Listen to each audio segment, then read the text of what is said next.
Hello and welcome to Yashvi's Kitchen. Today we'll be making spaghetti aglio e olio. Aglio stands for garlic and olio stands for oil. So it's a very simple pasta sauce. Let's set the scene first. It's kind of late in the night and the house is quiet and peaceful. So you walk into the kitchen and you're feeling hungry. What should you make? Make spaghetti aglio e olio. It takes 30 minutes even if you're a slow cook, and it's super easy to do. Start by putting a pot of water to boil. Add and mix in about 1 to 2 tablespoons of salt right away. I do it right away because otherwise I forget to do it later. Salting the water is very important. Your pasta will taste quite bland if you don't salt the water first.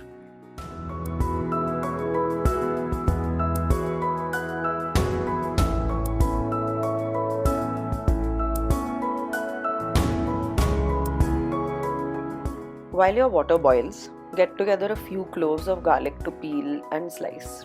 If you're thinking, that's too much garlic, let me stop you right there. There's no such thing as too much garlic. The aglio in aglio e olio means garlic. So put the amount of cloves that you want to put. In case that you like yours to be extra garlicky, you can put many cloves, and if not, then you can put fewer. So in the written recipe also, I've written 5 to 10 cloves of garlic. So you can put 5 or you can put 10. You can put 12 also if you'd like. You can put even lesser. Like, it completely depends on your personal tastes, because in the end it has to taste good for you. So slice these up properly.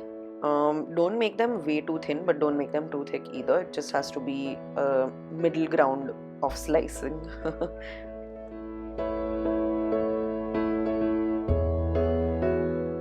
So by the time that you're done with chopping the garlic, the water will be boiling. It's time to add the spaghetti, but a disclaimer, you don't need to add oil to this. The pasta will not stick together. All you have to do is mix it around a bit.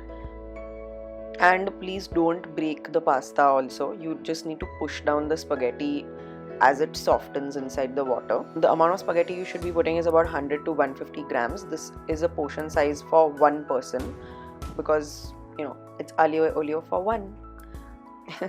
So push down all the spaghetti until it's underwater and just mix it around a little bit to make sure that all just stays underwater. And set a timer for the duration of instructions on your pasta packet. So it will be ranging usually between 6 to 12 minutes according to most pasta brands. And this much time is enough to make your sauce.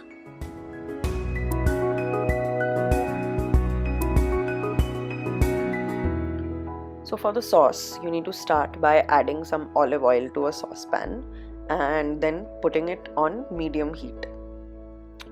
You need to cook the sliced garlic in it for about 1 to 2 minutes or until it starts to get a little bit golden. If the slices are of different sizes, like if some of the cloves were bigger than the other cloves or whatever, then it might cook a little bit unevenly. So just be careful to make sure that even the biggest slices are at least have at least a little bit of color on them. Otherwise those will go uncooked. But also at the same time, you need to make sure that the smaller pieces don't burn entirely. So it's not as complicated as I'm making it sound. You just need to cook it for a few minutes and it'll be okay. There are very few ways to mess this up. So don't worry about that.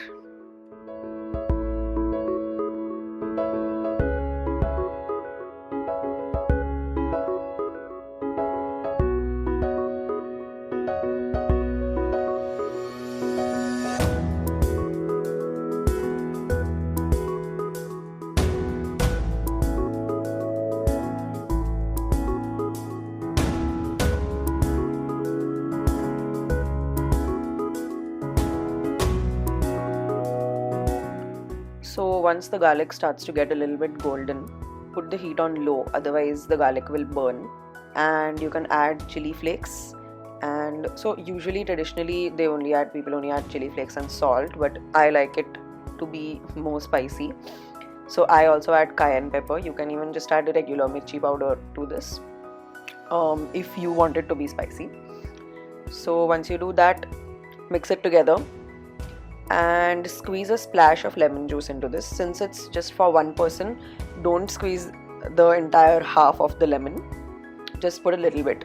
It'll sort of react immediately, and make a lot more crackling noises in the pan, but that's okay. Just mix it a little bit properly and then add salt. Then it'll calm down soon enough. And once you've done all of this, then once again just give it one last mix and turn it off the heat. So the sauce for this pasta is basically ready with this. Now back to the pasta, whose timer should be ringing soon now. Take a look at how it's all separated. It will be fine without oil, so don't put oil.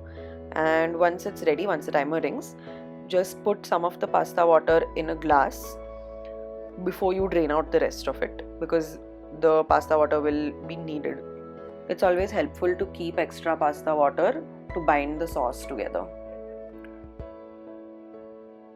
So now put the sauce back on medium heat and add the pasta to it.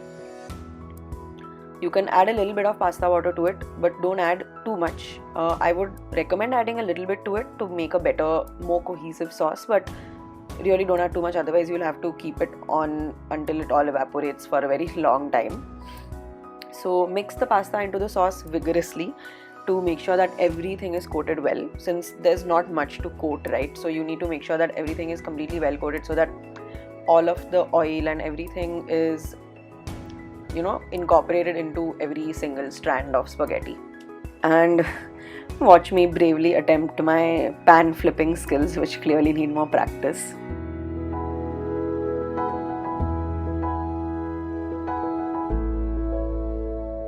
At this point, you can add fresh chopped parsley to the pasta. I didn't have any at home, so I didn't add. Give everything one final mix and make sure that the sauce is of the right consistency. It shouldn't be too wet and it shouldn't be too dry either. Pour it into a bowl and enjoy your spaghetti aglio olio. For many years now, this has been a comfort food for me late in the night. And it's not just about eating it, but even the process of making it is really therapeutic for me, because it's just half an hour of the night when everything is silent and peaceful, and I get it totally to myself in the kitchen with just me, my thoughts, and some very delicious pasta. So I hope you try it out. I hope you enjoy the process. Thank you so much for watching. Feel free to comment your questions and subscribe if you liked it. I hope you have a wonderful day.